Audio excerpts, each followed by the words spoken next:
الحمد لله وحده لا شريك له والصلاة والسلام على من لا نبي بعده أما بعد فأعوذ بالله من الشيطان الرجيم بسم الله الرحمن الرحيم والعصر إن الإنسان لفي خسر إلا الذين آمنوا وعملوا الصالحات وتواصوا بالحق وتواصوا بالصبر اللهم صل على محمد وعلى آل محمد كما صليت على إبراهيم وعلى آل إبراهيم إنك حميد مجيد اللهم بارك على محمد وعلى آل محمد كما باركت على إبراهيم وعلى آل إبراهيم إنك حميد مجيد.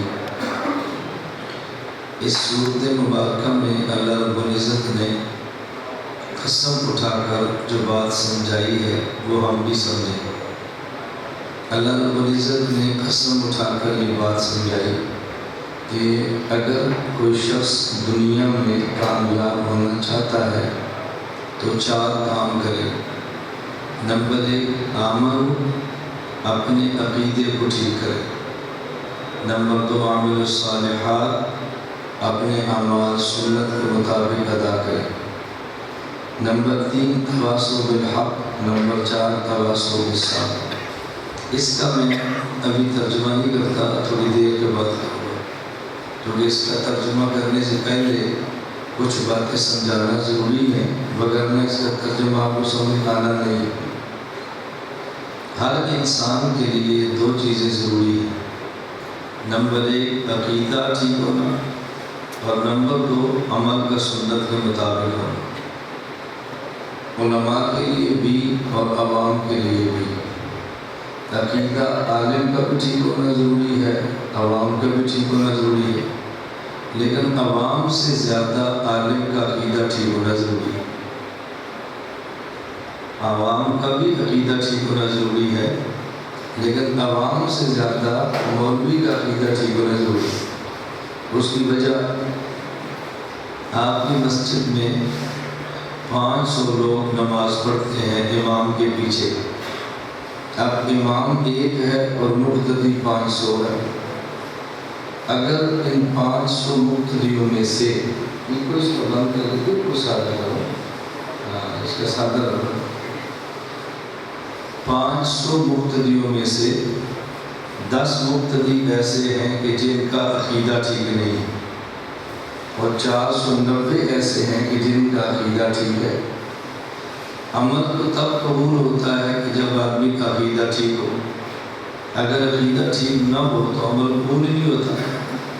تو جب ایک امام اور 490 ان کا عقیدہ ٹھیک ہے، اور 10 مقتدی ایسے ہیں کہ جن کا عقیدہ ٹھیک نہیں ہے، تو جن کا عقیدہ ٹھیک نہیں ہے اس کو ٹھیک کرو نا. یہ گڑبڑ کیوں کرتے ہیں؟ آپ نے ٹھیک کرنا، میں نے تو نہیں کرنا نا. مجھے تو تب کو جب میں پہلی مرتبہ بیان کروں، میں روزانہ کرتا ہوں. اس طرح اسپیکر خراب ہو تو پھر بات سمجھ نہیں آتی.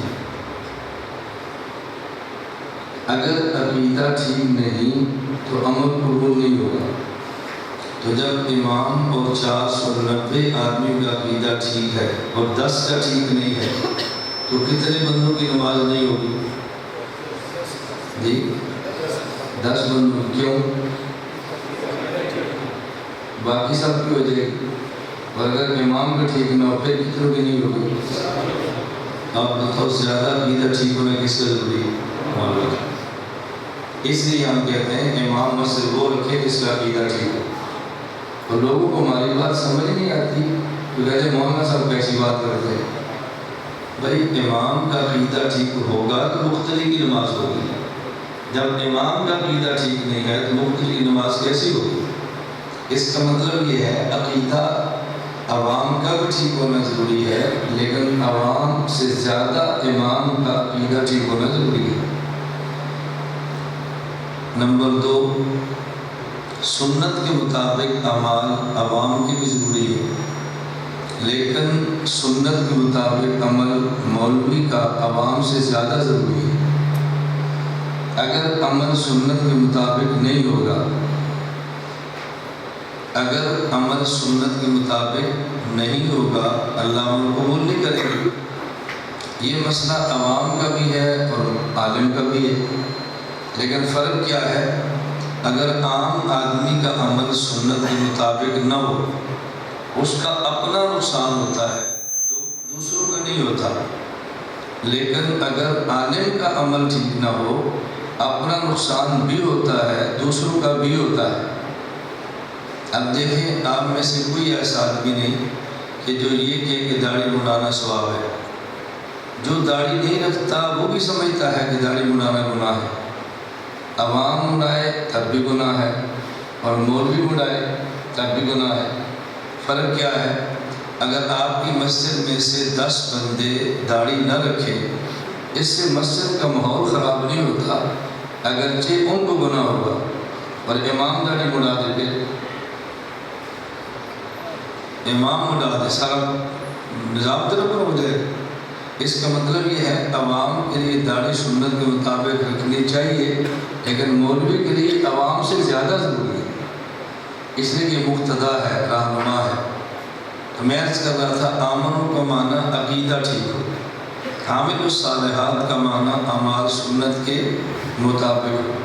یہ علماء کے بھی ضروری ہیں، عوام کے بھی ضروری ہیں، لیکن عالم کے عقیدے کا ٹھیک ہونا عوام سے زیادہ ضروری ہے، اور عالم کا عمل شریعت کے مطابق ہونا عوام سے زیادہ ضروری ہے۔ اس میں تو دونوں اس حوالے سے برابر ہیں کہ صحیح عقیدہ اور مسنون عمل عالم اور غیر عالم سب کی ضرورت ہے، لیکن 2 چیزیں ایسی ہیں کہ جو عوام کے ذمہ نہیں ہے، وہ صرف علماء کے ذمہ ہے۔ عوام اگر سمجھ لے اور وہ کام کر لے تو گنجائش ہے، ذمے ان کے نہیں ہے، ذمے علماء کے ہیں۔ وہ 2 کام کون سے ہیں؟ عقیدے کا ٹھیک ہونا ضروری ہے، لیکن یہ دیکھا جاتا ہے کہ عقیدے میں فساد کس سے آتا ہے، عقیدہ خراب کیسے ہوتا ہے، یہ دیکھا جاتا ہے۔ اعمال سنت کے مطابق ہونی چاہیے، لیکن اعمال خراب کن چیزوں سے ہوتے ہیں؟ تو ایک چیز ایسی ہے جو عقیدے کو خراب کرتی ہے، اور ایک چیز ایسی ہے جو اعمال کو خراب کرتی ہے اور کمزور کرتی ہے۔ عقیدے کو کمزور کرنے والی چیز کا نام ہے شبہات۔ عقیدے کو کمزور کرنے والی چیز کا نام ہے شبہات، اور اعمال کو کمزور کرنے والی چیز کا نام ہے خواہشات۔ شبہات عقائد کمزور کرتے ہیں، اور ناجائز خواہشات یہ اعمال کمزور کرتی ہیں۔ اب اگر عقیدہ ٹھیک رکھنا چاہیں تو اس کا علاج یہ ہے کہ شبہہ صاف کرے، شبہات کی اصلاح کرے، اور اگر اعمال ٹھیک رکھنا چاہتے ہیں تو اس کا حل یہ ہے کہ خواہشات کی اصلاح کرے۔ اب شبہات کی اصلاح کرنا عوام کے بس میں نہیں ہے تو پھر عوام کے ذمہ کیسے ہوگا؟ جس آدمی کے بس میں ہے اسی کے ذمہ ہے نا، تو جس آدمی کے بس میں نہیں ہے اس آدمی کے ذمہ کیسے؟ اب آپ کی مسجد کی اللہ نہ کرے بجلی خراب ہو جائے، تو مولانا جمال صاحب بجلی ٹھیک کرنا جانتے نہیں، تو ان کے ذمہ ہے ٹھیک کرنا، تو بجلی ٹھیک کرنا اس کے ذمہ ہے، اس کو بجلی ٹھیک کرنی آتی تو ہوگا۔ تو جس بندے کو بجلی ٹھیک کرنی آتی ہی نہیں ہے اس کے ذمہ ٹھیک کرنا ہے ہی، تو ٹھیک کرنا بجلی امام مؤذن کے ذمہ نہیں، یہ الیکٹریشین کے ذمہ ہے۔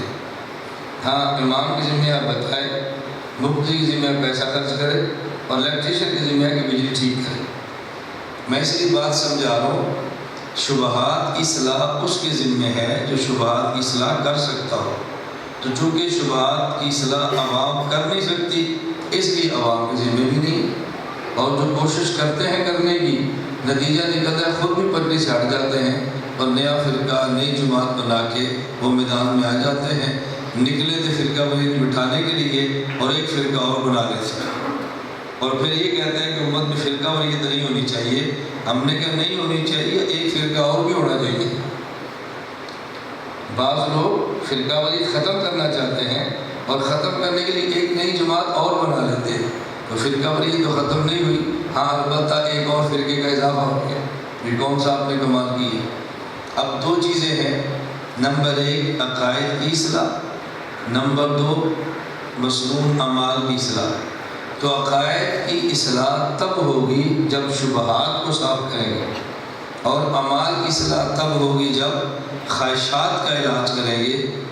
تو جو ہم علاج کریں شبہات کا، اسے کہتے ہیں تواصی بالحق، اور خواہشات کا علاج کریں اسے کہتے ہیں تواصی بالصبر۔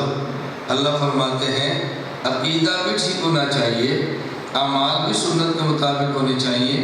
اگر عقیدے میں کوئی فساد ڈالے تو آپ نے اصلاح کرنی ہے، اس کا نام ہے تواصی بالحق، اور اگر عمل خراب ہو تو خواہشات کا علاج کرنا ہے، اور اس کا نام ہے تواصی بالصبر۔ آپ سمجھ آئے تواصی بالحق اور تواصی بالصبر کا معنی کیا ہے؟ آپ اس کا معنی کیا کرتے ہیں؟ قسم ہے زمانے کی، انسان نقصان میں ہے، مگر وہ آدمی جو ایمان لائے، اعمال ٹھیک کرے اور حق کی تلقین کرے اور صبر کی تلقین کرے۔ آپ صرف اتنا معنی سمجھتے ہیں، بس اس سے زیادہ آپ کے علم میں نہیں، کیونکہ میں نے اسکول میں دینیات میں یہ ترجمہ پڑھا ہے جو میں آپ کو سنا رہا ہوں۔ ہم یہ ترجمہ اسکول میں پڑھتے ہیں دینیات میں جو میں نے آپ کو سنا دیے۔ اب 2 چیزیں ہو گئی، نمبر 1 عقیدہ، نمبر 2 عمل کا سنت کے مطابق ہونا۔ اب پہلے تو ہم یہ سمجھیں کہ ہمارے عقائد کون سے ہیں، پھر سمجھیں ہمارے اعمال کون سے ہیں۔ جب ہم کلمہ پڑھتے ہیں تو جب مسلمان ہوتے ہیں تو کلمہ پڑھتے ہیں، کلمے میں کیا ہے؟ لا الہ الا اللہ محمد الرسول اللہ۔ اللہ کو مان لیا، پیغمبر کو مان لیا، اب یہ کلمہ ہے۔ اس کلمے میں 2 جز ہیں، لا الہ الا اللہ، نمبر 2 محمد رسول اللہ۔ لا الہ الا اللہ کا معنی یہ ہے کہ عبادت خدا کی کریں گے، اور محمد رسول اللہ کا معنی یہ ہے عبادت خدا کے لیے طریقہ مصطفیٰ اختیار کریں گے۔ عبادت خدا کریں گے اور طریقہ مصطفیٰ اختیار کریں گے تو عبادت ہوگی، وگرنہ عبادت نہیں ہوگی۔ اور عبادت میں سب سے پہلی چیز ہے بندے کی عقائد، اور عقائد میں بنیادی عقائد کون سے ہیں؟ میں نے آج بھی شاید بعض لوگ آپ میں شریک ہوں گے، وہ جو دن بیان تھا پلوسی میں آپ ہوں گے، میں تھوڑی سی بات کی بھی تھی۔ عقائد میں بنیادی کیا ہے؟ ان تؤمن باللہ وملائکتہ وکتبہ ورسلہ والیوم الآخر وان تؤمن بالقدر خیرہ وشرہ۔ اللہ کو ماننا، اللہ کے فرشتوں کو ماننا، نبیوں کو ماننا، آسمانی کتابوں کو ماننا، قیامت کو ماننا، اور اس بات کو ماننا کہ تقدیر خیر ہو یا تقدیر شر ہو یہ اللہ کی طرف سے ہے۔ اس کا نام ہے عقیدہ، یہ بنیادی عقائد ہے۔ اب پہلا عقیدہ کس کے بارے میں ہے؟ اللہ کے بارے میں، اللہ کو ماننا۔ اللہ کو ہم نے کیا ماننا ہے؟ یہ اتنی طویل اور لمبی بحث ہے کہ آدمی جب شروع کرے، میں تھوڑے سے اشارے کروں گا تو آپ کو اندازہ ہوگا کہ عقائد کے بارے میں ہمیں اللہ کے بارے میں کیا کیا عقیدے بندے کو رکھنے چاہیے۔ بنیادی طور پہ 3 عقیدے ذہن میں رکھ لیں۔ نمبر 1 اللہ کی ذات، نمبر 2 اللہ کی صفات، اور نمبر 3 اللہ کے نام اسماء۔ نمبر 1 اللہ کی ذات، نمبر 2 اللہ کی صفات، اور نمبر 3 اللہ کے اسماء، جسے کہتے ہیں اللہ کے نام۔ یہ بنیادی عقیدے ہیں اللہ کی ذات کے بارے میں۔ اور جب اللہ کی ذات کے بارے میں عقیدے رکھیں گے، اس میں عقیدہ کون سا رکھیں گے؟ نمبر 1 اللہ ایک ہے، نمبر 1 اللہ ایک ہے اور اللہ ہمیشہ سے ہے۔ نمبر 1 اللہ ایک ہے اور اللہ ہمیشہ سے ہے۔ اللہ ایک ہے، اب اس کو سمجھیں، ہم اللہ کو ایک کیوں مانتے ہیں؟ اللہ بھی مانتے ہیں اور ایک بھی مانتے ہیں۔ اللہ کو کیوں مانتے ہیں اور ایک کیوں مانتے ہیں؟ اور یہ بات نشین فرما لیں، اس کے لیے قرآن نہیں چاہیے، اس کے لیے حدیث نہیں چاہیے، اس کے لیے عقل چاہیے۔ آپ میری بات پہ بہت تعجب ہوگا، اللہ کتنے ہیں؟ اللہ ہے اور اللہ ایک ہے، اس کے لیے قرآن چاہیے؟ حدیث چاہیے؟ نہیں، کیا چاہیے؟ عقل۔ آپ کو کہ مولانا صاحب نے ایسی بات کی ہم نے پہلی بار سنی۔ میں آپ سے پوچھتا ہوں، حضرت عیسیٰ علیہ السلام کے بعد رسول اللہ صلی اللہ علیہ وسلم تک درمیان میں کوئی نبی آیا؟ یہ کتنے سو سال کا زمانہ ہے؟ 650 سال. 650 سال نبی کوئی نہیں آیا، تو ان لوگوں پر اللہ کی ذات پر ایمان فرض تھا یا نہیں؟ کیسے ایمان لائے گا؟ نبی تو آئی نہیں، تو پھر ایمان کیسے لائے گا؟ یہ سب پہلے اللہ کی ذات کو ماننا فرض ہے، نبی ہے نہیں، تو ایمان کیسے لائیں گے؟ عقل سے. عقل. میں اس لیے بات کہتا ہوں کہ اگر نبی نہ ہو اور عقل ہو توحید پر ایمان پھر بھی فرض ہے. اب توجہ رکھنا، نبی نہ ہو اور عقل ہو تو اللہ کی توحید پر ایمان فرض ہے، اور نبی آ جائے اور عقل نہ ہو تو توحید پر ایمان پھر بھی فرض نہیں. یہ جو پاگل ہے اس پر بھی کلمہ پڑھنا فرض ہے. بتاؤ کیوں؟ اس کے لیے قرآن نہیں ہے، اس کے لیے حدیث نہیں ہے. قرآن بھی ہے، حدیث بھی ہے، لیکن اس پر کلمہ پڑھنا فرض کیوں نہیں؟ پاگل ہے. نماز پڑھنا فرض کیوں نہیں؟ پاگل ہے. روزہ رکھنا فرض کیوں نہیں؟ پاگل ہے. تو احکام کے لیے ایک شرط ہے عقل. آپ کہتے ہیں عقل ہو، بلوغ ہو، فلاں فلاں چاہتے ہو، ایک شرط کیا ہے؟ عقل ہو. تو توحید کے لیے قرآن نہیں چاہیے، توحید کے لیے عقل چاہیے. میں اس لیے عرض کر رہا ہوں، اب یہ اتنی پیاری سی بحث ہے، اب پتہ نہیں آپ پر وقت کتنا ہوتا ہے، میں وقت کی بہت رعایت کرتا ہوں. اتنی پیاری بحث ہے کہ میں سمجھاتا کہ عقائد کا تعلق عقل سے ہے. میں نے صرف ایک دلیل دی ہے، یہ اچھی طرح بات سمجھ. اب سمجھنا ہم اللہ کو کیوں مانتے ہیں، اس ماننے کی وجہ کیا ہے. میں دلیل سے پہلے ایک مثال لیتا ہوں، پھر آپ کو بات جلدی سمجھ آئے گی. اور میں اکثر کہا کرتا ہوں کہ جب مجمع علماء کا ہو تو پھر ان کو قائل دلیل سے کرنا چاہیے، اور جب مجمع عوام کا ہو تو ان کو قائل مثال سے کرنا چاہیے. عالم کو قائل کرنے کا طریقہ دلیل، اور عوام کو قائل کرنے کا طریقہ مثال. آپ کہو گے کہ آپ کیا سمجھتے کہ ہم دلیل نہیں سمجھتے؟ نہیں، آپ سمجھتے ہیں. میں آپ یہ نہیں کہہ رہا کہ آپ سمجھتے نہیں ہیں. یہ طریقہ اللہ نے قرآن کریم میں دیا ہے. قرآن کریم میں اللہ نے فرمایا یا ایھا الناس اعبدوا ربکم الذی خلقکم. اعبدوا یہ اللہ کا دعویٰ ہے، اعبدوا عبادت کرو، اور ربکم یہ رب کہنا یہ دلیل ہے، یہ رب دلیل ہے. اعبدوا دعویٰ ہے، رب اس کی دلیل ہے. اب سمجھانا پڑے گا نا اعبدوا کو رب کیسے دلیل ہے، تو پھر آپ کو سمجھ آئے گی کہ میں یہ باتیں کیوں کہہ رہا ہوں. اللہ کی عبادت کرو، یا ایھا الناس اعبدوا اللہ نہیں فرمایا، اعبدوا ربکم فرمایا. اللہ نے یہ عبادت پر دلیل دی ہے کہ میری عبادت اس لیے کرو کہ میں تمہارا رب ہوں، اور مربی کی بات ماننا یہ عقل کا تقاضا ہے. سخت گرمی لگی ہو اور آپ کو بندہ کہ جی آپ تھوڑی دیر اے سی کے لیے بیٹھ جائیں، اس نے آپ کا خیال کیا کہ نہیں؟ اور جب آپ کی گرمی ٹھیک ہو جائے تو اس کو گالیاں نکالنی شروع کریں. کیوں؟ اب میں اب گرمی ختم ہوگی، اب گالیاں نکالو. گالیاں نکالیں کہ شکریہ ادا کریں. بھوک لگی ہے تو بندہ کھانا کھلائے، جب پیٹ بھر جائے اس کو مارنا شروع کرو، یہ شکریہ ادا کریں. یہ اللہ نے فرمایا اعبدوا ربکم، میری عبادت کرو میں رب ہوں. اور جو تربیت کرے نا کچھ دے اس کا شکریہ ادا کرتے ہیں، بک بک نہیں کرتے.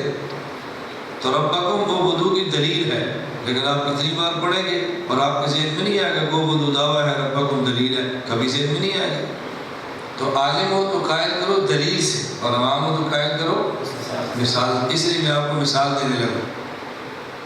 کہتے ہیں ایک شخص گزر رہا تھا دیہات سے، اور دیہات سے بھی آگے چھوٹی آبادی 1-2 گھر جہاں پہ ہوتے.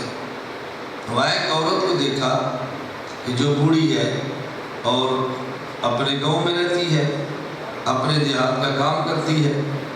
اس سے ایک شخص نے پوچھا بوڑھی اماں سے کہ آپ کبھی اسکول گئی ہیں؟ کہا نہیں. کبھی آپ مدرسہ گئی ہیں؟ اس نے کہا نہیں، کبھی بھی نہیں ہے. اچھا یہ بتاؤ اللہ کو مانتی ہو؟ اس نے کہا مانتی ہوں. اللہ ہے؟ اس نے کہا ہے. تمہارے پاس دلیل کیا ہے؟ نہ مدرسے گئی نہ اسکول گئی، اللہ کو کیوں مانتی ہو؟ اس نے کہا میری ماں نے جہیز میں مجھے چرخہ دیا تھا، مجھے چرخے سے پتہ چلا کہ اللہ ہے. میں نے کہا چرخے سے کیسے پتہ چلا؟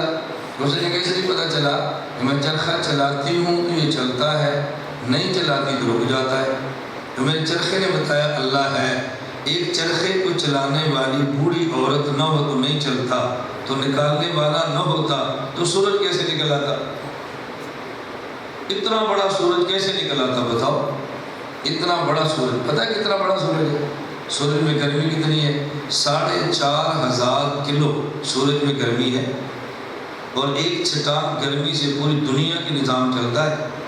4500 کلو اس سورج میں بجلی ہے، گرمی، اور ایک چھٹان سورج کی بجلی سے پوری کائنات کا نظام چل رہا ہے۔ یہ ہمارا گرمی سردی کا، تو بتاؤ کتنی سورج کے اندر ابھی تو گرمی باقی ہے، اس کا ضرور پھر قیامت کو ہوگا، پھر سمجھ آئے گی کہ قیامت کے اندر گرمی کیا ہوتی ہے۔ اس نے کہا مجھے چرخے نے بتایا اللہ ہے۔ پھر پوچھا اللہ کتنے ہیں؟ اس نے کہا ایک۔ اس نے کہا دلیل کا چرخہ، چرخے سے پتہ چلا اللہ ہے کہ اس نے کہا دیکھو اب میری ماں نے مجھے چرخہ دیا، میں چلاتی ہوں، چرخہ چل رہا ہے، اگر یہ چرخہ امی مجھ اکیلی کو نہیں ہم دو کو دیتی، بیٹیاں تو چرخہ ہے، یہ کب سے ٹوٹ جاتا، یہ کب سے ٹوٹ جاتا۔ میں کہتی میری باری ہے، دوسری بہن کہتی میری باری ہے، میں کہتی میں نے چلانا ہے، وہ کہتی میں نے چلانا ہے، میں کہتی میرا ہے، وہ کہتی میرا ہے، کب سے جو ٹوٹ جاتا۔ یہ اس لیے نہیں ٹوٹا کہ ایک کو دیا ہے، ایک کو، میں جب سے پیدا ہوئی میں دیکھتی ہوں سورج ادھر سے نکلتا ہے ادھر ڈوبتا ہے، وقت پہ نکلتا ہے وقت پہ ڈوبتا ہے، تو مجھے سمجھ آئی کہ نکالنے والا ایک ہے۔ اگر دو ہوتے سورج کا نظام کب سے ختم ہو جاتا۔ اب دیکھو عقل بتا رہی ہے اللہ ہے اور اللہ ایک ہے۔ اگر اللہ کو نہ مانے تو دنیا کا نظام بنتا نہیں، اور ایک سے زائد مانے تو نظام چلتا نہیں۔ کسی بھی دنیا میں کوئی ایسا ادارہ نہیں اس ادارے کی کوئی انتظامیہ نہ ہو، کوئی ادارہ ایسا نہیں۔ یہ تو سکتا ہے انتظامیہ ایک بندے کی ہو، دو بندے کی ہو، تین کی ہو، انتظامیہ نہ ہو ایسا کوئی ادارہ نہیں۔ اگر کسی ادارے کی کوئی انتظامیہ نہ ہو تو نظام بن نہیں سکتا، اور انتظامیہ دو بن جائے تو پھر نظام چل نہیں سکتا۔ مسجد کی کمیٹی نہ ہو نظام بنتا نہیں۔ کمیٹی کا معنی 10 بندے نہیں، ایک امام بھی ہو سکتا ہے، تنہا بندہ بھی کمیٹی ہو سکتا ہے، لیکن ہونا چاہیے۔ بل کس نے دینا ہے، بجلی کس نے کرانی ہے، صفحے کس نے لانی ہے، نماز کو کس نے بتانا ہے، کوئی تو ہوگا نا۔ اگر کمیٹی نہ ہو، خواہ ایک بندہ ہو، مسجد کا نظام بنتا نہیں، اور اگر کمیٹیاں دو ہو جائیں تو پھر مسجد کا نظام چلتا نہیں۔ اللہ ایک نہ مانے تو نظام بنتا نہیں، ایک سے زائد مانے تو نظام چلتا نہیں۔ ہم اللہ کی ذات کے قائل ہیں۔ میں صرف اشارہ کر رہا ہوں کہ آپ کو اندازہ ہو کہ اللہ کی ذات پر کتنی بات ہو سکتی ہے۔ اور اللہ کب سے ہے؟ ہمیشہ سے، ہمیشہ سے۔ اب آپ اللہ کو ہمیشہ سے مانتے ہیں، لیکن ہمیشہ سے ہونے پر دلیل کیا ہے؟ یہ شاید آپ کے پاس نہ ہو۔ اب آپ کہتے نہیں، اگر میں آپ سے کہوں تو قرآن کی آیت پڑھو اللہ ہمیشہ سے ہے، آپ قرآن میں ایک آیت بھی نہیں پڑھ سکتے اللہ ہمیشہ سے۔ اگر کسی کو آتی ہے تو مجھے سنا دو، کسی شخص کو آتی ہو مجھے سنا دو، میں حافظ ہوں، جو قرآن میں نے حفظ کیا اس میں کوئی ایسی آیت نہیں ہے تو آپ سنا دیں۔ کوئی حدیث آپ کے پاس ہے تو مجھے سنا دیں، لیکن آپ کا عقیدہ ہے اللہ کب سے ہے؟ کیسا عقیدہ ہے جس پر قرآن میں آیت ہوئی تھی؟ یہ کیسا عقیدہ ہے جس پر کوئی حدیث ہی نہیں ہے؟ تو آپ تو کہتے ہیں ہر عقیدے پر قرآن چاہیے، تو اس عقیدے پر قرآن کی آیت پیش کرتے ہیں نا؟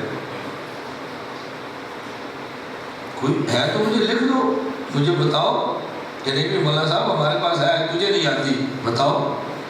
آپ کا جو قرآن 6-7 ہزار کا اس میں تو نہیں ہے، 7.5 آیات، 40,000 آیات والا ہو تو شاید وہاں سے نکل آئے، ہمارے قرآن میں نہیں ہے۔ لیکن ہمارا دعویٰ کیا ہے کہ اللہ ہمیشہ سے۔ اب میں دلیل پیش کرتا ہوں کہ قرآن میں کہاں لکھا اللہ ہمیشہ سے۔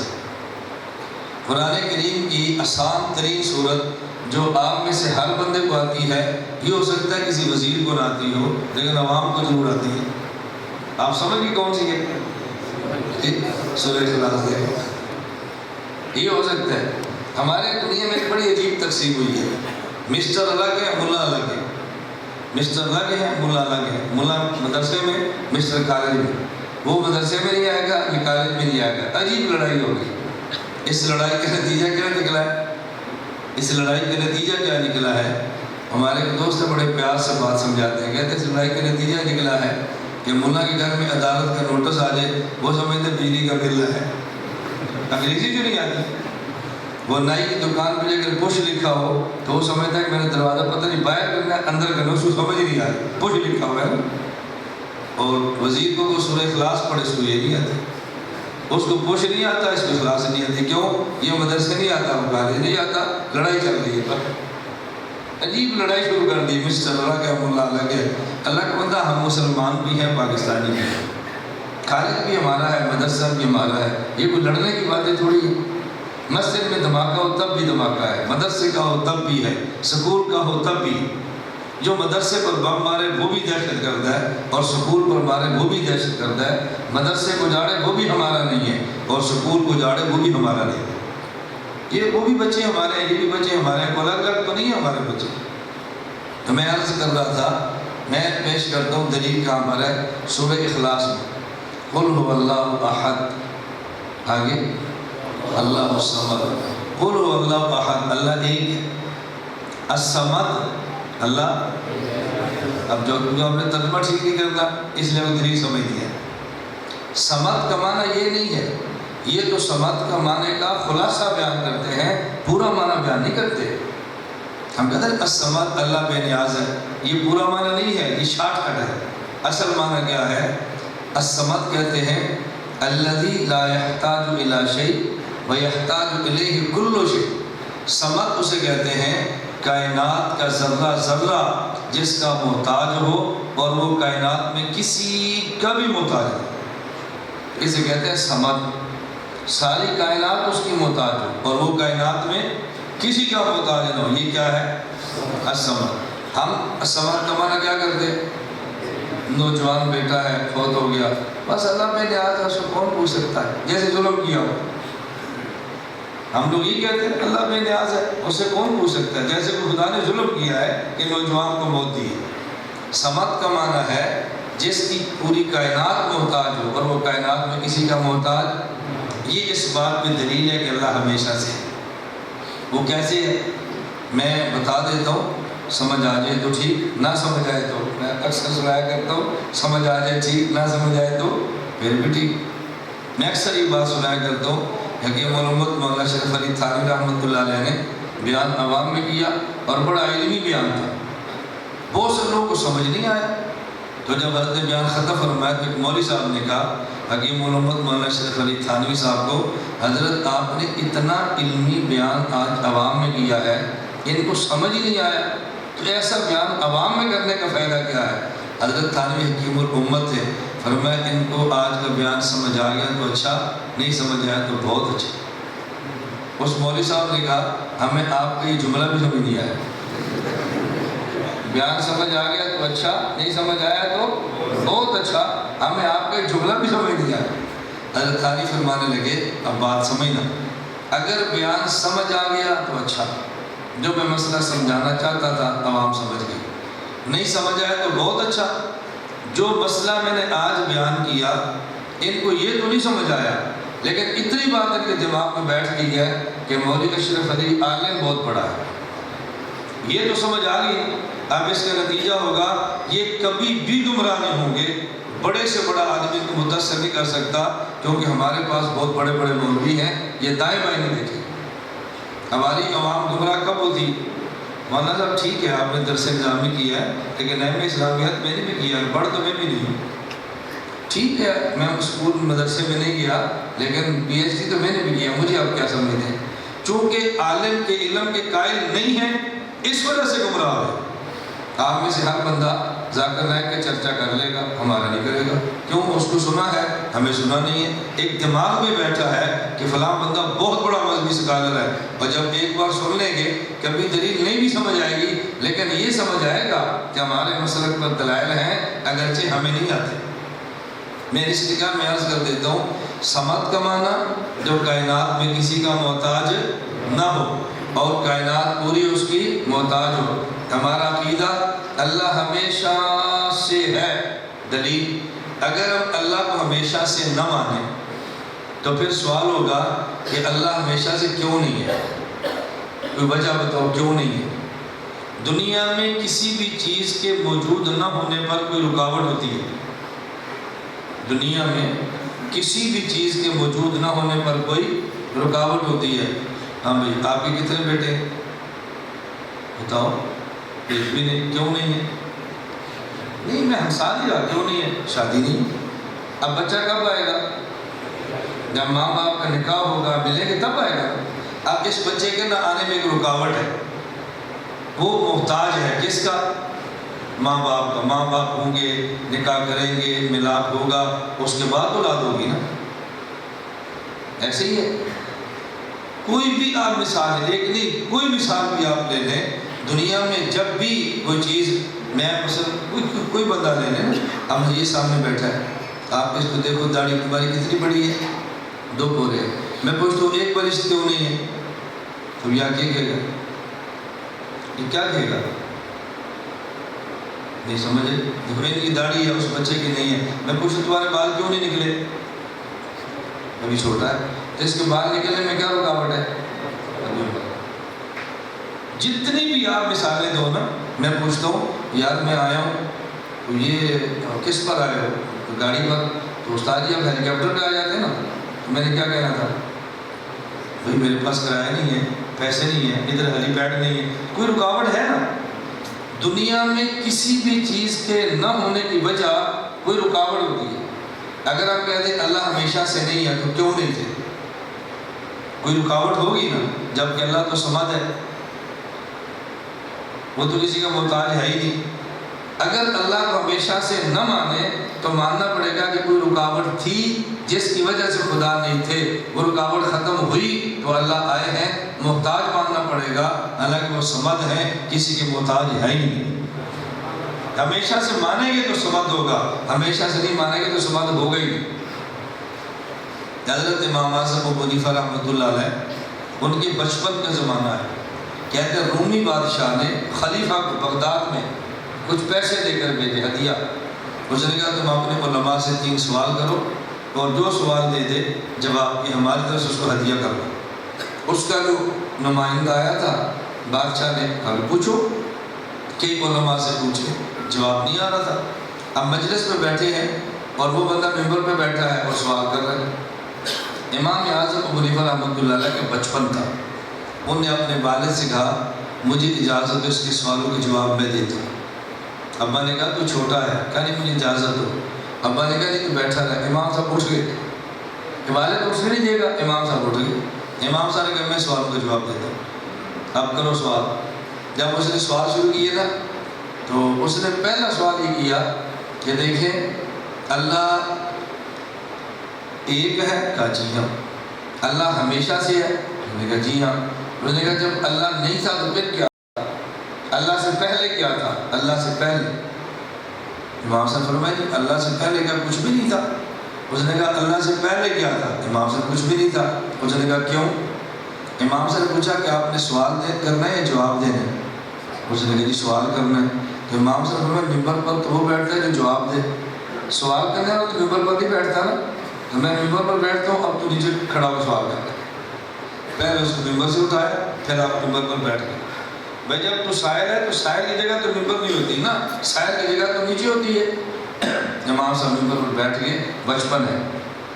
امام صاحب فرمانے لگے عدد کو جانتے ہو؟ گنتی 1 2 3 4 5. کہا جی جانتے ہو. امام صاحب نے کہا عدد کہاں سے شروع ہوتا ہے؟ کہا 1 سے. امام صاحب نے پوچھا کہ 1 سے پہلے کیا ہے؟ اس نے کہا کچھ بھی نہیں.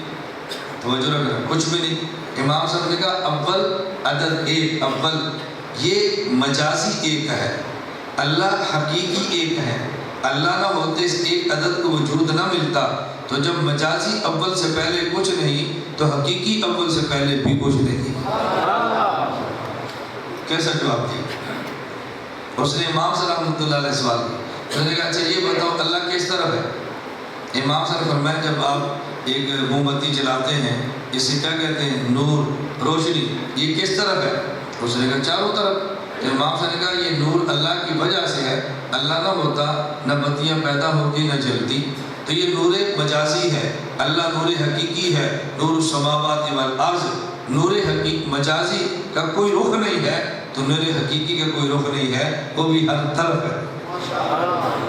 وہ بھی ہر طرف ہے۔ اس نے کہا اللہ پاک ہر روز کوئی کام کرتے ہیں، بتاؤ آج خدا نے نیا کام کون سا کیا؟ امام سے فرمایا کہ تجھے ممبر سے اتارا ہے، مجھے ممبر پہ بٹھایا ہے، آج یہ کام کیا ہے، آج یہ کیا ہے۔ کل یوم و فی شان، اللہ کی ہر روز ایک نئی شان ہوتی ہے، آج یہ کیا ہے۔ میں خیر عرض کر رہا تھا کہ عقائد میں ہمارا پہلا عقیدہ کن کے بارے میں؟ اللہ کے بارے میں۔ اللہ ایک ہے اور اللہ ہمیشہ سے۔ اب اس پر جتنے شبہات ہوں گے نا وہ صاف کریں گے تو پھر عقیدہ ٹھیک ہوگا، صاف نہیں کریں گے تو توحید پہ ایمان کا متزلزل ہو جائے گا۔ یہ شبہات آپ کو صاف نہیں کر سکتے، ان شبہات کا علاج کس نے کرنا ہے؟ علماء نے۔ یہ علماء کی ذمہ داری ہے کہ ان شبہات کا علاج کریں۔ ایک عالم جو ان کے پاس ایک بندہ آیا، اس نے کہا مولانا صاحب اللہ ہے تو نظر کیوں نہیں آتا؟ انہوں نے مٹی کا روڑا لیا اور زور سے مارا اس نے مسئلہ پوچھا، مولوی صاحب نے پتھر مارا۔ اس نے کہا مولانا ہم نے مسئلہ پوچھا مارتے ہو؟ مولوی صاحب نے مارا تو پھر کیا ہوا؟ کہا کیا ہوا؟ اتنی سخت درد ہوتی ہے، اور میں دکھاؤ، جھوٹ بولتا ہے، کوئی درد ورد نہیں ہے۔ اس نے کہا مولوی صاحب ہے، کہا دکھاؤ نا۔ کہا جی ہے، میں دکھا نہیں سکتا۔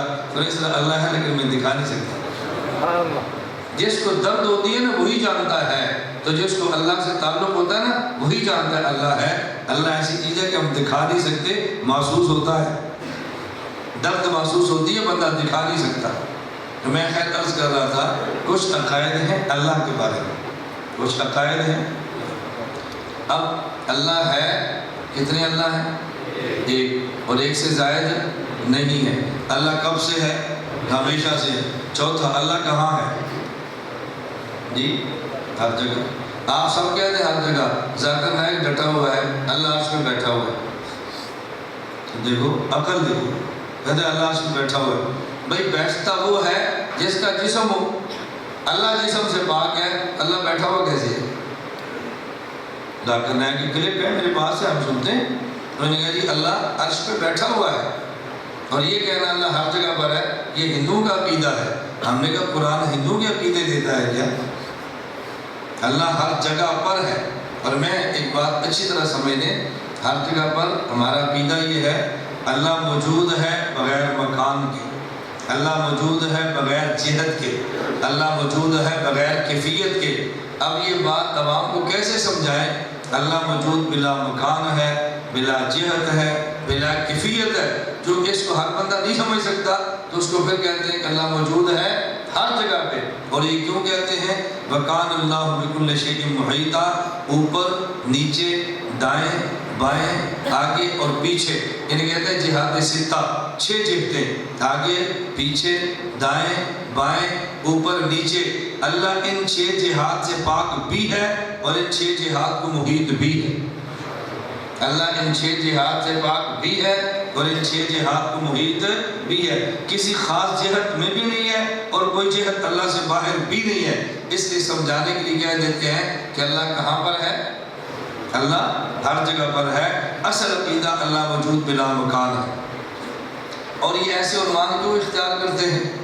جتنی بندے کی عقل ہو اس کے مناسب بات کہنا، یہ احادیث سے ثابت ہے۔ ہمارے ہاں قبلہ مشرق کی طرف ہے، ہمارے ہاں قبلہ مشرق کی طرف ہے، اور مدینہ منورہ سے قبلہ کس طرف ہے؟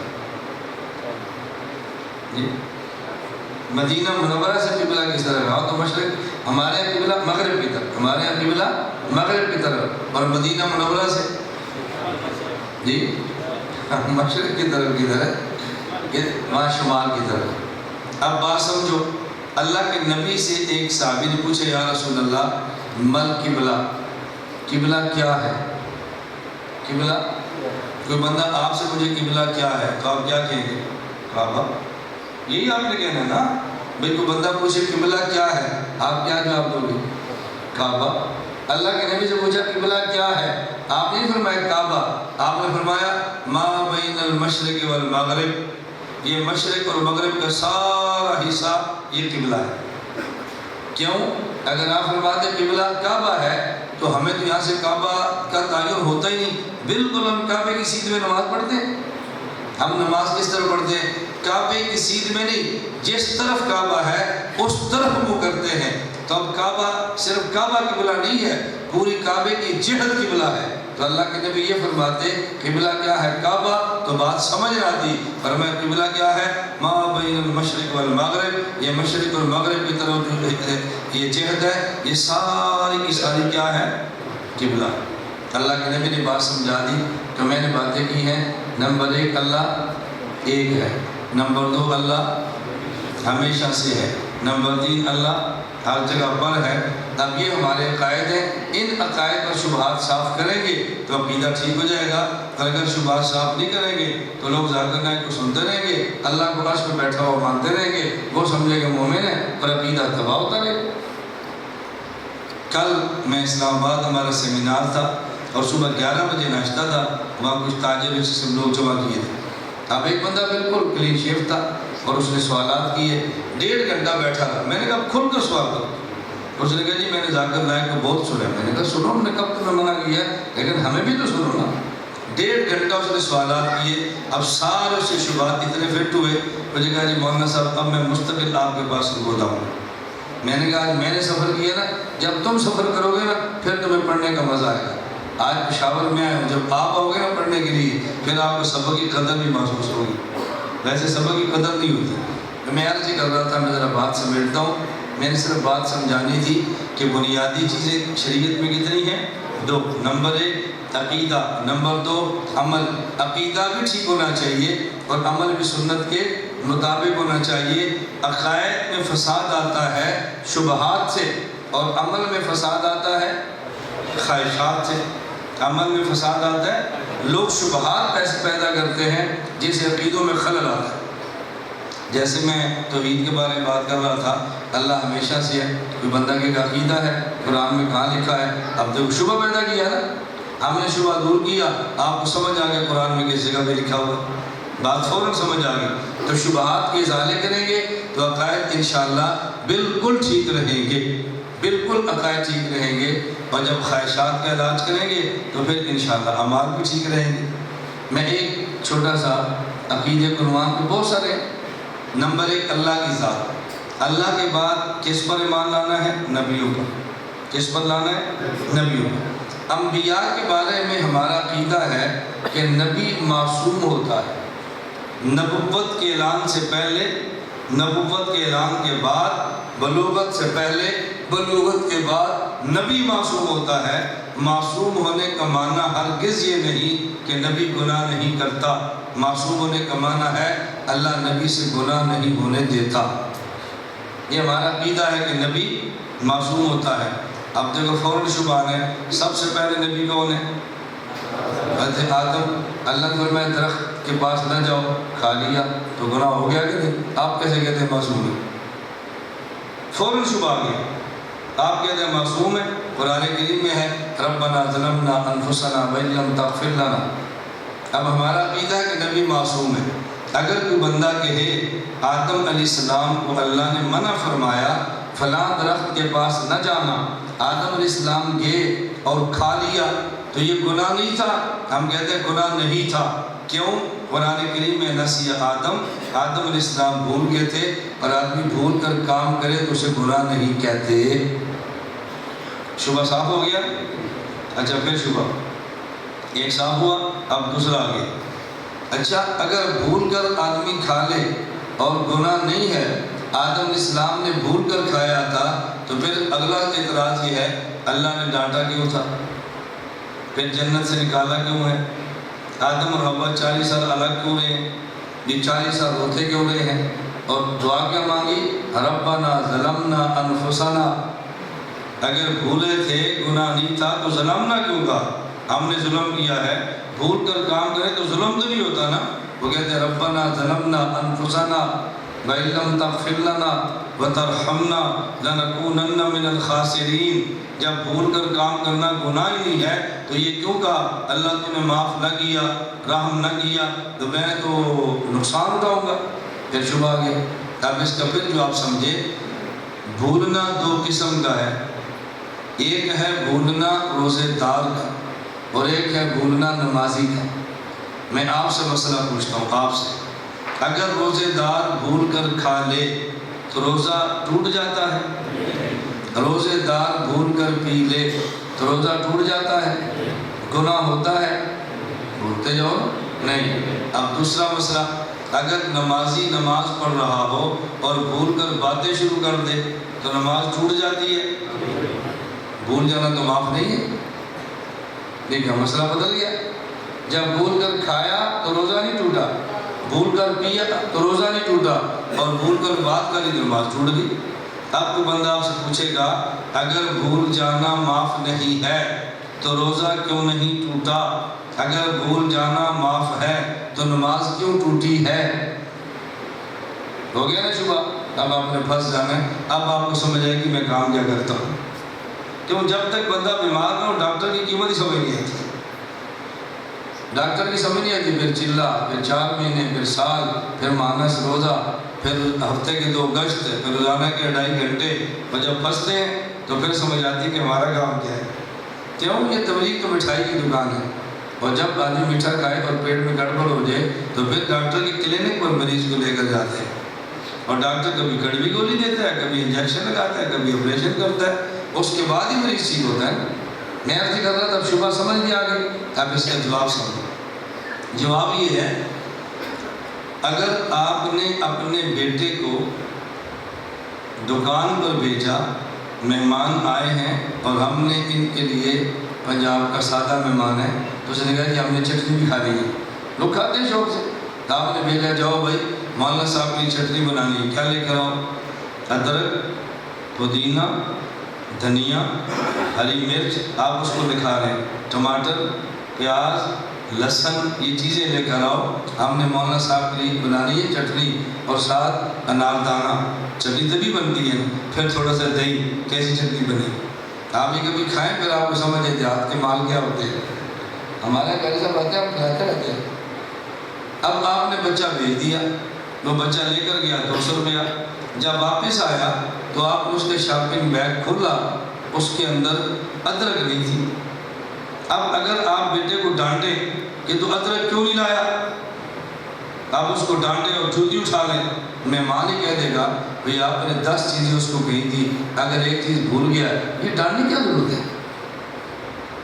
اور اگر ہم نے چٹنی کھانی ہے، آپ کے لیے ہر چیز گھر موجود ہے، صرف ادرک نہیں ہے، آپ نے 10 روپے بچے کو دیے، جاؤ دکان پہ جاؤ ادرک لے کر آؤ، وہ واپس لے کر آیا، کیا لائے گا؟ دھنیا۔ اب ڈانٹ اس کا حق ہے یہ نہیں؟ کیوں؟ اس کے ذمہ کتنے کام ہیں اور ایک بھی نہیں کیا، اب تو ڈانٹ پڑنی چاہیے نا۔ جب آدمی کے ذمہ کئی کام ہوں اور ایک کام بھول جائے تو ڈانٹ نہیں پڑتی، اور جب ذمہ ایک کام ہو وہ بھی بھول جائے تو پھر روزے دار کے ذمہ کئی کام ہیں، روزہ، تلاوت، نماز، دفتر، سکول، تجارت، کئی اس کے ذمہ کام ہے نا۔ یہ تھوڑا کہ روزہ رکھ لیا تو میں نے دکان پہ نہیں جانا، روزہ رکھ لیا تو دفتر نہیں جانا، روزہ رکھ لیا تو مسجد نماز بھی نہیں آنا، میں روزہ رکھا ہوا ہے، یہ تو نہیں ہے۔ روزے دار کے ذمہ کئی کام تھے، ایک کام بھول گیا، ڈانٹ نہیں۔ اور نمازی کے ذمہ صرف ایک کام، آپ نماز کے دوران کھیل سکتے ہیں، دفتری کام کر سکتے ہیں، موبائل آپ لوگ عجیب کام کرتے ہیں، آپ کیا تو نہیں ہے لیکن باہر بھی شغل بنتا ہے، اور عجیب تماشے جائیں نا باہر ملکوں میں، عجیب تماشے، موبائل پاس ہوتا ہے اور بیل بجتی ہے، صلاح، پھر جیب میں ڈال لیتے ہیں۔ یہ آپ دیکھیں کہ ہمیں تماشے دیکھیں ہیں، نماز پڑھ رہے ہیں، بیل بجتی ہے اور ساتھ ہی کہتے پڑھ الصلاۃ، نماز ہو رہی، پھر جیب میں، نماز کدھر گئی بھائی؟ تو نمازی کے ذمہ کتنے کام ہیں؟ صرف ایک، وہ کیا ہے؟ اللہ سے بات کرنا، صرف ایک کام اللہ سے، اس میں بھول گیا، اب ڈانٹ پڑتی ہے، تجھے ایک کام ذمہ تھا تو وہ بھی بھول گیا۔ تو ذمہ کئی کام ہوں اور آدمی ایک بھول جائے گناہ نہیں ہے، ڈانٹ پڑتی ہے، اور ذمہ ایک کام ہو وہ بھی بھول جائے گناہ نہیں ہے لیکن ڈانٹ پڑتی ہے۔ ذمہ کئی کام ہوں، ایک کام بھول جائے گناہ نہیں ہے اور ڈانٹ بھی نہیں ہے، اور ذمہ ایک کام ہو وہ بھی بھول جائے گناہ نہیں ہے لیکن ڈانٹ پڑتی ہے۔ آدم علیہ السلام کے ذمہ کتنے کام تھے؟ جو چاہو کرو، بس اس کے قریب نہ جانا، اس پر بھول گئے تو ڈانٹ پڑ گئی۔ تو حضرت آدم علیہ السلام کا بھولنا ایسے ہے جیسے نمازی بھولے، اور ہمارا بھولنا ایسے ہے جیسے روزے دار بھولے۔ روزے دار بھولے گناہ تب بھی نہیں ہے، نمازی بھولے گناہ تب بھی نہیں ہے۔ نمازی بھولے تو ڈانٹ ہے، روزے دار بھولے تو ڈانٹ نہیں ہے۔ امتی بھول جائے خدا نہیں ڈانٹتے، آدم بھول جائے تو ڈانٹ پڑی ہے۔ تیرے ذمہ میں ایک کام تھا وہ بھی بھول گیا، لیکن گناہ نہیں ہے۔ لیکن بھولنے والے کون تھے؟ آدم۔ بھولنے والے کون تھے؟ آدم۔ عام آدمی نہیں تھے، آدم علیہ السلام بھولنے والے بہت بڑے تھے۔ اس لیے انہوں نے اپنے بھول جانے کو بھی ظلم کہہ دیا کہ جس منصب پر میں ہوں، جس مقام پر میں ہوں، جتنا قرب مجھے اللہ کا ملا ہے، مجھے تو نہیں بولنا چاہیے تھا۔ اب مولانا سے نماز پڑھا رہے ہیں، پیچھے لوگ کھڑے، اور جو سب سے پیچھے کھڑا ہوا ہے اگر وہ کوئی ایسی حرکت جو نامناسب ہے، یار کم از کم آپ کو نہیں کرنی چاہیے، تو یہاں کھڑے ہو۔ بات سمجھ آ رہی؟ اب آپ بیان سن رہے ہیں، بیان کے دوران بعض یہاں ہیں، بعض باہر بیٹھے ہیں، اب یہ بیان میرے سامنے بیٹھ کے سن رہے ہیں، اور یہ ایسے موبائل چوری چوری پڑھے تو چوری چوری ایسے پڑھتے ہیں کہ مولانا صاحب کا بیان بھی نہ مس ہو اور میسج بھی نہ مس ہو۔ کہ ہمارے بیان میں ہوتا ہے، ہم ایسے نہیں کرتے، ساتھ میں ٹک ٹک بھی چلتی رہے۔ آپ کو پیچھے والا کرے تو بات سمجھ آتی ہے، اور یہ کرے دیکھو نظام بدل جاتا ہے۔ آدم علیہ السلام مقرب ہے، اللہ کا قرب ہے، جنت کے ماحول میں ہے۔ آدم علیہ السلام نے کہا اللہ مجھے تو بھولنا بھی چاہیے تھا، میں نے بہت بڑا ظلم کیا ہے، مجھے آپ معاف فرما دیں۔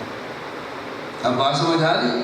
تو میں عرض کر رہا تھا کہ نبی معصوم ہے، پیغمبر سے کبھی بھی گناہ نہیں ہوتا، نہ نبوت سے پہلے نہ نبوت کے بعد۔ اور اس کی وجہ یہ ہے اگر پیغمبر سے گناہ ہو جائے نا، اگر پیغمبر سے گناہ ہو جائے تو پھر الزام پیغمبر پہ نہیں ہوگا، الزام خدا پہ لگے گا کہ آپ نے نبوت کے لیے ایسا بندہ چنا جو خود گناہ کرتا ہے۔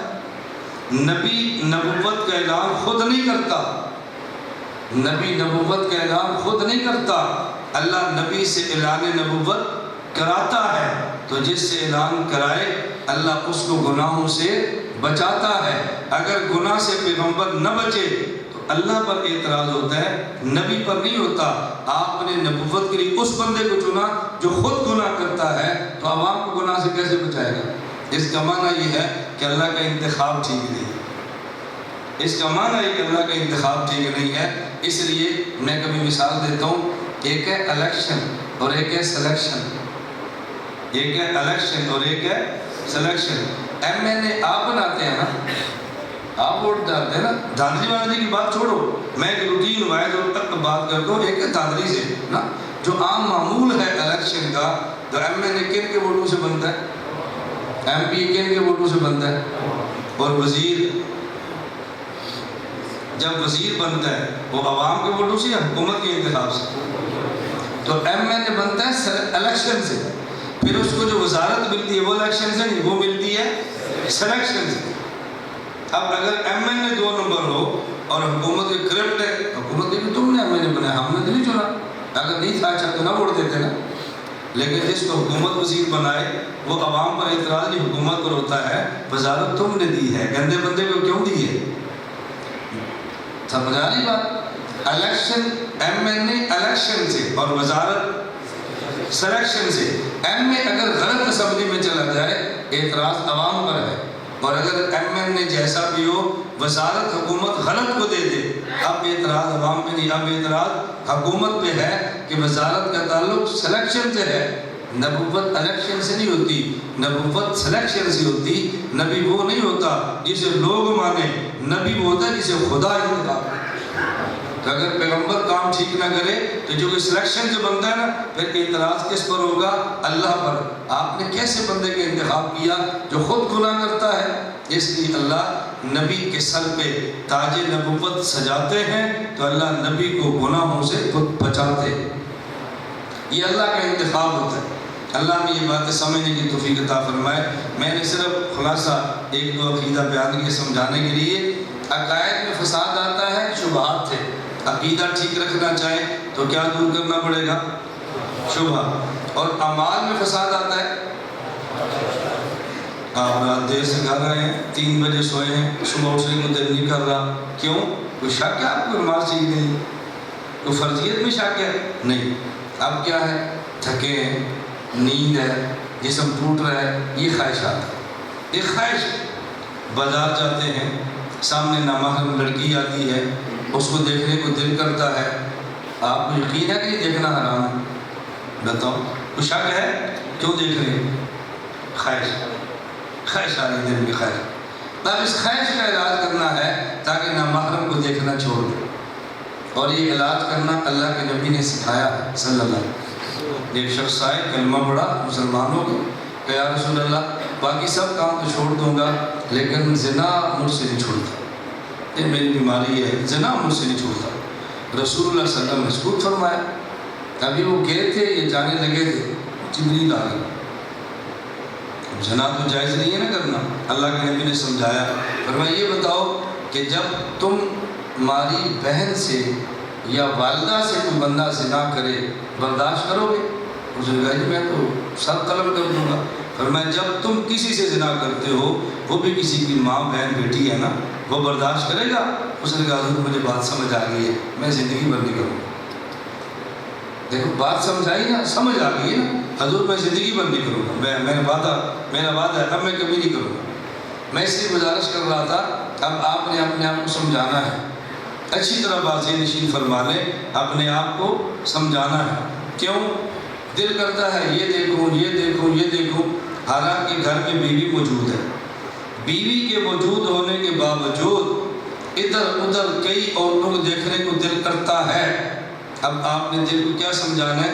دل کو یہ سمجھائیں کہ بیوی کے علاوہ جتنی عورتیں میں چاہوں ان کو دیکھوں، یہ دنیا میں نہیں ہے، ان کو دیکھنے کی اجازت ہے، اور یہ خدا نے جنت میں جگہ رکھی ہے۔ جب یہاں صرف اس کو دیکھوں گا جس کو دیکھنے کا خدا کا حکم ہے، تو اتنی زیادہ دیکھوں، یہ خواہش اللہ میری جنت میں پوری کر دیں گے۔ اب دل کو سمجھاؤ، آنکھ دیکھنا چھوڑ دے گی، سمجھاؤ دیکھنا چھوڑ دے گی۔ خواہشات کا علاج کریں گے تو خود بخود انسان کے اعمال سنت کے مطابق ہوتے چلے جاتے ہیں۔ اللہ میں یہ بات سمجھنے کی توفیق عطا فرمائے۔ حاجی امداد اللہ مہاجر مکی رحمۃ اللہ علیہ دیوبند مسلک کے اکابر کے سب سے بڑے شیخ اور پیر ہیں۔ حاجی صاحب کے ایک مرید تھے، بیت اللہ میں نماز پڑھی 2 رکعت، اور بعد میں حاجی صاحب کو ملے، انہوں نے کہا میرے شیخ ہیں، تو میں نے ایک عجیب بات دیکھی ہے، میں آپ کو بتانا چاہتا ہوں۔ میں نے 2 رکعت آج حرم میں پڑھی ہے، اور پھر اللہ سے دعا مانگی، اللہ ان 2 رکعت پر مجھے جو کچھ آپ دیں گے نا وہ مجھے دکھا دیں، آنکھ بند لگ گئی تو مجھے اللہ نے دکھایا کہ خوبصورت حور دی ہے جو آنکھوں سے نبی نہیں ہے۔ تو حضرت حوریں بھی آنکھوں سے نبی نہیں ہوتی ہیں، یہ اللہ نے مجھے کیا دیں گے؟ حاجی صاحب نے فرمایا کہ تم نے جو نماز پڑھی ہے وہ آنکھیں بند کر کے تو نہیں پڑھی؟ کیا جی آنکھیں بند کر کے پڑھی؟ فرمایا کیوں کیا؟ انہوں نے کہا جی مجھے خیالات بہت آتے تھے، وسوسے بہت آتے، تو میں نے سوچا کہ وسوسے سے بچنے کے لیے آنکھیں بند کر کے نماز پڑھ لوں۔ حضرت نے فرمایا کہ سنت نماز آنکھیں کھول کر ہے یا بند کر کے ہے؟ کہا جی آنکھیں کھول کر، تو نے بند کیوں کی؟ اب حضرت فرمانے لگے وہ نماز جو وساوس والی ہو اور سنت کے مطابق، وہ نماز جو وساوس والی ہو سنت کے مطابق ہو، اس نماز سے بہتر ہے جو خلاف سنت ہو اور اس میں کوئی وسوسہ نہ ہو۔ کیوں؟ ہم وساوس کے پابند نہیں ہیں، ہم حضور کی سنت کے پابند ہیں صلی اللہ علیہ وسلم۔ جب یہ بات سمجھ آئے گی تو بندہ چھوڑنا شروع کر دے گا۔ سنت اعمال میں لانے کے لیے اس قسم کی چیزوں سے بچنا ہے، تو پھر اندری تو بات سمجھ آتی ہے۔ اب ہم نے 2 چیزوں کا اہتمام کرنا ہے، نمبر 1 عقیدہ اور نمبر 2 عمل۔ عقیدہ ٹھیک کب ہوتا ہے؟ جب شبہات پیدا، اسے کہتے ہیں نظریہ، کیا کہتے ہیں؟ نظریہ۔ اور جب خواہشات کا علاج کریں گے عمل ٹھیک ہوگا، اسے کہتے ہیں تزکیہ، اسے کیا کہتے ہیں؟ قد افلح من تزکا۔ تو نظریہ بھی ٹھیک ہونا چاہیے، تزکیہ بھی ٹھیک ہونا چاہیے۔ نظریہ ٹھیک ہو، عقائد ٹھیک ہیں، تزکیہ ٹھیک ہو، اعمال ٹھیک ہیں۔ ہمارے دنیا میں ایک عجیب پرابلم ہے، آپ دیکھیں، میں عرض کروں گا آپ مانیں گے، دنیا میں عجیب مسئلہ ہے، وہ لوگ جو عقائد پہ محنت کرتے ہیں، ختم نبوت پہ، دفاع صحابہ پہ، جو عقائد پہ محنت کرتے ہیں، وہاں خانقاہی تزکیے کا نظام نہیں ہے، اور جہاں تصوف، تزکیہ، اصلاح، ذکر، اذکار ہوتا ہے، وہاں عقائد پہ کام نہیں ہے۔ بحمد اللہ تعالی ہم نے ایسی تحریک چلائی ہے کہ جس میں نظریہ بھی ہے، تزکیہ بھی ہے، نظریہ بھی ہے، تزکیہ بھی ہے، تواصل بالحق بھی ہے، تواصل بالصبر بھی ہے۔ ہم چاہتے ہیں عقائد بھی ٹھیک ہوں اور اعمال بھی ٹھیک ہوں، عقائد پر بھی محنت کریں اور اعمال پر بھی محنت کریں، شبہات کا علاج بھی کریں اور خواہشات کا علاج بھی کریں۔ اللہ ہمارے نظریات بھی ٹھیک فرما دے، اللہ ہمارا تزکیہ بھی فرما دے، عقائد بھی ٹھیک ہو جائے، اعمال بھی ٹھیک ہو جائیں، بس پھر نجات ہی نجات ہے۔ اللہ ہم سب کی نجات فرمائے۔ ہمارا ابھی 11 بجے بیان تھا، علوسی میں عقائد پہ تھا، اور اس کے بعد ابھی شب قدر بیان تھا، 4:30 بجے عقائد پہ تھا، اور ابھی کا جو بیان ہے وہ تزکیہ، اصلاح نفس، اصلاحی بیان اور ذکر اذکار پر ہے۔ ہم ذکر کی بات اس لیے کرتے ہیں، ہمارے مرشد حضرت حکیم اختر رحمۃ اللہ علیہ فرماتے تھے، کسی اللہ والے کے پاس بیٹھ کے ذکر کرنا سیکھو اور اپنے دل کو ذکر پہ لگاؤ، اس کا نتیجہ کیا ہوگا؟ بہت عجیب مثال دی، فرمایا جس طرح تم قطب نما، جس پر قطب نما، یہ جو قبلہ نما جسے آپ کہتے ہیں، فرماتے ہیں جب اس قطب نما کی ایک سوئی کے کنارے پہ آپ مسالہ لگا دیتے ہیں تو نتیجہ نکلتا ہے آپ سوئی کسی طرف بھی گھماؤ نا ویسے ایسے حرکت کرتی ہے اور فوراً مسالہ اس کو قطب شمالی کی طرف لے جاتا ہے۔ اور جب اللہ اللہ کر کے آپ دل کی سوئی پہ اللہ کے نور کا مسالہ لگا دیں گے تو آپ دل کو کسی طرف بھی لے کر جاؤ گے، وہ دل حرکت کرے گا، اور جب تک توبہ نہیں کرو گے اور سیدھا رخ اللہ کی طرف نہیں کرو گے تو دل کو چین نہیں آئے گا۔ جس طرح مسالہ سوئی کا رخ قطب کی طرف کر دیتا ہے تو اللہ کے نور کا مسالہ رخ انسان کے دل کا اللہ کی طرف کر دیتا ہے۔ اس لیے آدمی کو ذکر کی توفیق مل جائے تو یہ نہیں گناہ نہیں ہوتے، گناہ ہو جاتے ہیں لیکن تڑپتا ہے، اور جب تک توبہ نہیں کرتا اس کو سکون نہیں آتا، پھر وہ کہتا ہے کہ نہیں میں توبہ کروں تاکہ جلدی ہماری جان چھوٹے۔ ہمارے ہاں سلسلہ چشتیہ، نقشبندیہ، قادریہ، سہروردیہ، ان چاروں سلسلوں میں بیعت کرتے ہیں اور ذکر سلسلہ چشتیہ میں کراتے ہیں۔ سلسلہ چشتیہ میں 12 تسبیحات ہیں، 2 تسبیحات نفی اس بات کی، لا الہ نفی، الا اللہ اس بات، اسے کہتے ہیں نفی اس بات، اور 4 تسبیحات صرف اس بات کی، الا اللہ الا اللہ، اور پھر 6 تسبیحات یہ ہوتی ہیں اسم ذات 2 ضربی، اسم ذات 2 ضربی، اللہ اللہ اللہ اللہ اللہ اللہ، 2 بار اللہ کے شمار 1 دانہ کرے، یہ ہے 2 ضربی اسم ذات، اور پھر 1 تسبیح ہوتی ہے اسم ذات 1 ضربی، اسے کہتے ہیں اللہ اللہ اللہ، ایک مرتبہ اللہ کے، تو دیکھنے میں 13 بندی ہیں۔ اب آپ کہیں گے نام 12 ہے تو پھر 13 کیوں ہیں؟ سلسلہ چشتیہ میں تسبیحات کتنی ہیں؟ 12، اور ہیں کتنی؟ 13، تو 13 کو 12 کیسے کہتے ہیں؟ خانقاہ میں پہلا اصول یہ ہوتا ہے کہ شیخ سے سوال نہ کرو، درسگاہ میں سبق پڑھو نا تو سوال کرو، اور خانقاہ میں اصلاح کرنی ہے تو پھر سوال نہ کرو۔ واقعہ میں درجہ ثالثہ کی بات ہے، جب چھوٹا سا تھا کراچی پڑھتا تھا، دارالفتہ مفتی رشید احمد رحمۃ اللہ علیہ کے یہاں میں اصلاح کے لیے چلا گیا، بیمار ہو ہسپتال میں داخلہ لینا چاہیے کہ ہم آدمی کے گناہ چھوٹیں، میں چھوٹا تھا تو مجھے مفتی عبدالرحیم صاحب جو حضرت کے خلیفہ مجاز اور دارالفتہ کے بڑے تھے، مجھے فرمایا، ان کو پتہ تھا میرا مزاج بہت گفتگو والا ہے، کیلوں کا سوال جو بہت کرتا ہے، یہ بچپن میں میرا مزاج تھا، ان کو اچھی طرح اندازہ تھا۔ مجھے کہتے ہیں سلسلہ چشتیہ میں 12 تسبیحات ہیں، 200 لا الہ الا اللہ، 400 الا اللہ، اور 600 مرتبہ اللہ اللہ، اور 100 مرتبہ اللہ۔ مجھے فرماتے بندی 1300 ہیں، کہتے 1200 ہیں، تو انہیں سوال نہیں کرنا 1300 کو 1200 کیوں کہتے ہیں، یہ نہیں تو انہیں سوال کرنا، یہ میری پڑھائی امتحان تھا لیکن میں نے بالکل سوال نہیں کیا، لگے رہے، اب ہمیں سمجھ آ گئی ایسا کیوں کرتے ہیں، اور تھوڑے سالوں بعد نہیں، یہ 30 سال کی بات ہے جو ہمیں سمجھ آئی ایسے کیوں کرتے ہیں۔ ہم نے مشائخ سے پوچھا تو سمجھ آ گئی۔ آپ کے رمضان مبارک میں جب حافظ صاحب، قاری صاحب، مولانا صاحب مصلی پر پورا قرآن سناتے ہیں تو جب آخری پارہ پڑھتے ہیں والناس کے بعد کچھ شروع سے بھی پڑھتے ہیں،